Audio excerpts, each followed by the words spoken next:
Greg Kleven again, back with Sun on Sports, Sun Sports Show, featuring John Sherman to my right, Nick Clark to my left.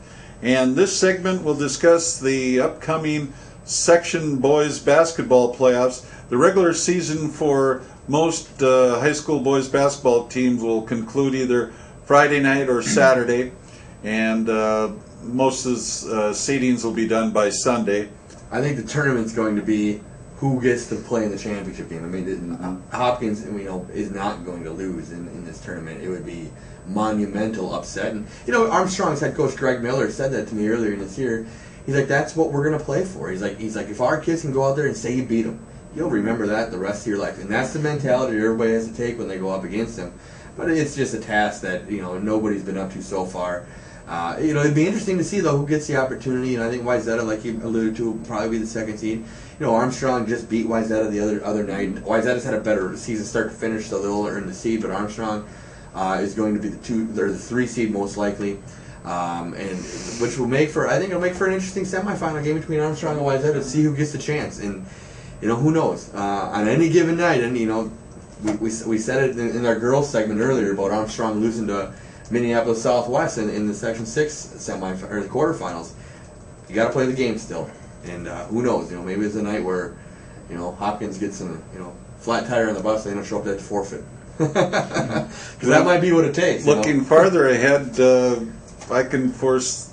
Who do you think the top 4 seeds would be? Number 1, naturally Hopkins. Number 2, Henry Sibley. Number 3, Robbinsdale Cooper. Number 3 is St. Cloud Tech. St. Cloud Tech. That's a team. There's a sleeper they from just Nick. beat Edina. They're not.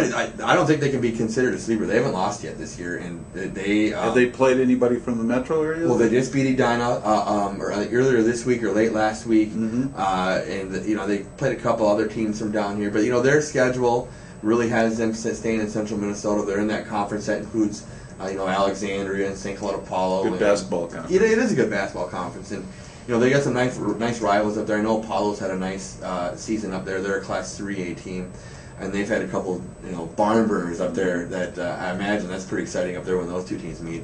But Tech's coming down here with an experienced group. There's been some talk that this is the best St. Cloud Tech team in history.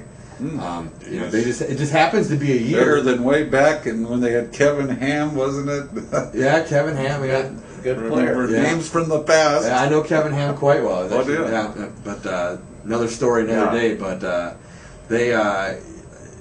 it'll be interesting. Yeah, St. Cloud Tech's got a nice team. Nate Walters be a Mr. Basketball finalist. St. Cloud Tech sounds like a Eden Prairie type of squad. Yeah, they're probably better. They were third in the state tournament last year. They didn't lose hardly anything. Right. They beat Cooper for that, right? And they looked impressive last year. I remember thinking that they were going to come back and, like you say, be a team to be reckoned with. Yeah, and they are, and they will be. Like I said, it's just a year where it really seems to be Hopkins and everybody else. Well, get your tickets quick. Like Marty O'Neill, the old professional wrestling announcer, said, these high school contests, especially when you get down to the sections, very exciting, family friendly as far as ticket prices. A lot of times free parking, free programs. You might have to fork over a couple of bucks for a hot dog and stuff, but it's just a lot of fun. And so far in all this section hockey playoffs that we've been to, it's been one sellout crowd after another. And all one barn burner after another. I mean, look at the games this week. Hill Murray and White Bear went to overtime. I was at the Coliseum Tuesday.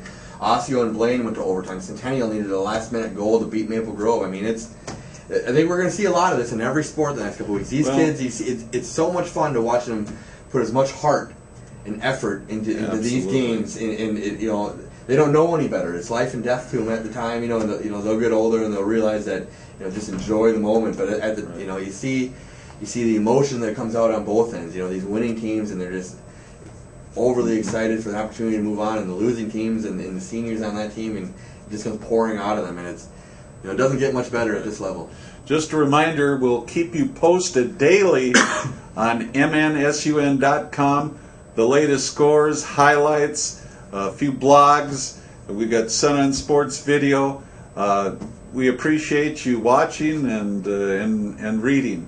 And we'll talk to you next week. We'll probably have some more info about the state boys hockey tournament, and it will be underway. And it'll be underway by then. So, thank you very much for watching.